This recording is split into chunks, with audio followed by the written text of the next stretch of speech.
नमस्ते सबैजनालाई। म डाक्टर रोशन चौधरी। आज बिमाको सेकेन्ड पार्ट लिएर उपस्थित भएको छु। आज यस अन्तर्गत बिमामा इनरोल कसरी हुने, यसको सुविधा, यसमा इनरोल हुन लाग्ने रकम कुराहरू गर्नेछु। अब हामी कुरा गर्नेछौँ स्वास्थ्य बिमामा कसरी इनरोल हुने भन्ने कुरा।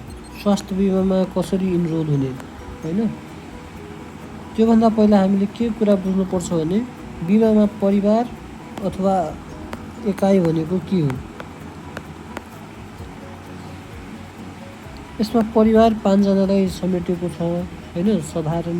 सर्वसाधारणहरूको लागि एक परिवार अथवा एक एकाइ र 5 जनाभन्दा बढी परिवारको मान्छेहरू छन् भने प्रत्येक व्यक्ति भनेको थप हुने गर्छ र थप व्यक्तिका लागि थप रकम भुक्तानी गर्नुपर्नेछ। साथै वृद्धाश्रम, अनाथालय, सुधार गृह जस्ता संस्थाहरूमा भएको सबैजना व्यक्ति एक परिवार हुन्। त्यसै गरी 17 वर्ष पुगेको उमेरका प्रत्येक व्यक्तिहरू एक एकाइ अथवा एक परिवार अन्तर्गत पर्दछ। बिमामा आबद्ध हुने माध्यमहरू के हुन्? दर्ता सहयोगी मार्फत, जसलाई बिमाको इनरोल गराउने फोकल पर्सन गाउँपालिकाहरूतिर हुन्छ, त्यसलाई दर्ता सहयोगी भन्छ, अथवा स्वयं आफैले बिमा व्यवस्थापन सूचना प्रणालीको मार्फतबाट गर्न सकिन्छ। बिमा इनरोल हुनलाई हामीलाई चाहिने डकुमेन्ट भनेको नेपाल सरकारबाट जारी परिचय पत्र खोल्ने गरी लिखित कागज जुन भए पनि हुन्छ, जस्तै सिटिजनसिप भयो, पासपोर्ट होइन, भोटर आइडी, जे भए नि हुन्छ।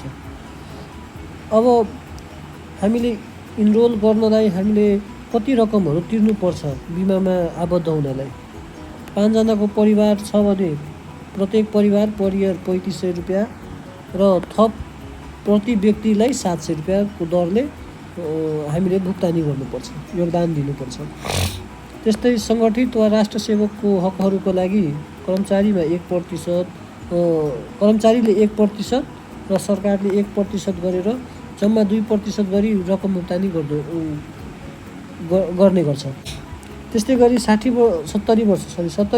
वर्षको व्यक्ति भनेको एक परिवार हो, त्यसका लागि पनि 3500 रुपियाँ नै दिनुपर्दो रहेछ। अब योगदानको रकम कसले तिर्दिने?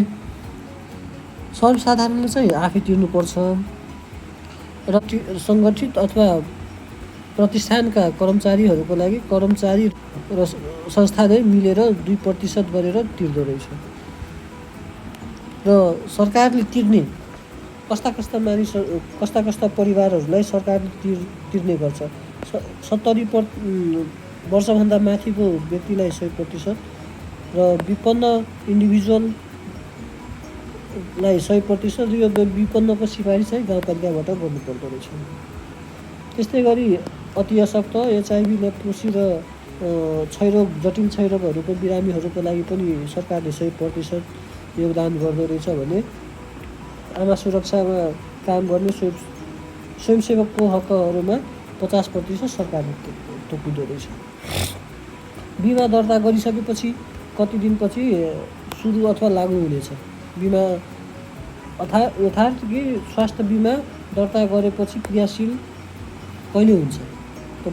जसरी हामी वैशाखमा सुरु गऱ्यौँ, त्यसलाई 1 महिना मानि त्यसको तेस्रो महिनापछि क्रियाशील हुँदो रहेछ। मतलब वैशाख भनेको 1, ज्येष्ठ भनेको 2, असार भनेको तेस्रो महिनादेखि सुरु हुन्छ।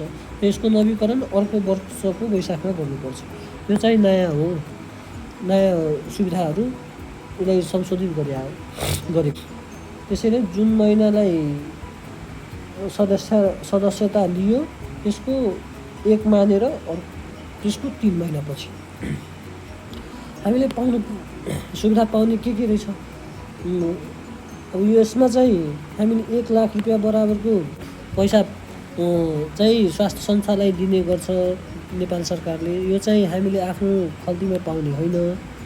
यो चाहिँ सरकारले जुन संस्थामा हामी सुविधाहरू दिन्छौँ त्यसलाई संस्थालाई तिर्ने गर्छ।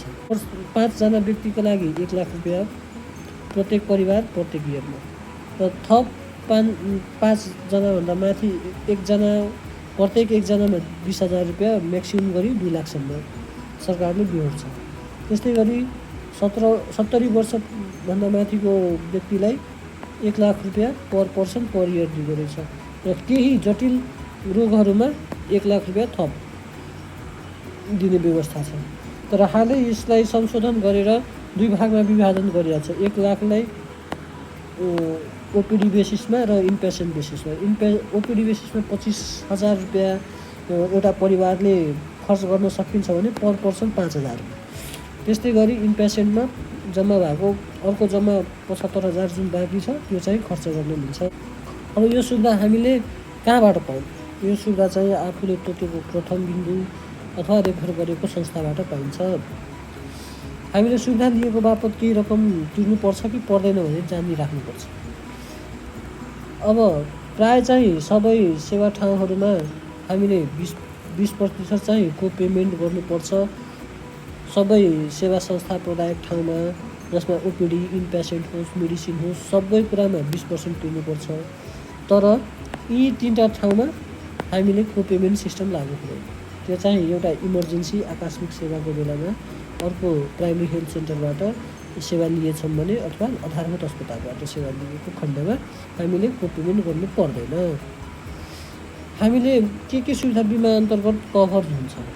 बिमा अन्तर्गत लगभग सबै सुविधाहरू कभर नै छ र जुन कभर छैन म त्यो मात्र भन्छु। र जुन पर्दैन भनेपछि एउटा एम्बुलेन्स सेवा त्यस बिमा अन्तर्गत छैन। प्लास्टिक सर्जरी, त्यस्तै तोकिएको प्राइसभन्दा बढीको चस्मा, हियरिङ एड, छडी र प्राइमेरी डेन्टल केयरभन्दा अतिरिक्त सेवामा बिमा अन्तर्गत पर्दैन। त्यस्तै हामी बिमा नवीकरण नगरेको खण्डमा के हुन्छ? बिमा नवीकरण नगरेको खण्डमा अर्को वर्ष हामी बिमा गरायौँ भने म्याद नागिसकेपछि बिमा नवीकरण गर्न पुग्छौँ भने हामीले थप फाइन तिर्नुपर्छ। 3 म्याद सकेको 3 महिनाभित्र हामीले बिमा गरायौँ भने नवीकरण गरायो भने 10%, त्यस्तै 6 महिनाभित्र गरायो भने 30%, 6 देखि 1 वर्षभित्र गऱ्यो भने 50 र 1 वर्षदेखि 1 वर्ष पश्चात गऱ्यो भने 7%, 2 वर्षमा 3% र 3 वर्षमा 4 गुणा बराबरको रकम हामीले फाइन तिर्नुपर्छ। सबैजनालाई धन्यवाद। भिडियो मन परेकोमा लाइक, सेयर, सब्सक्राइब गरिदिनु होला।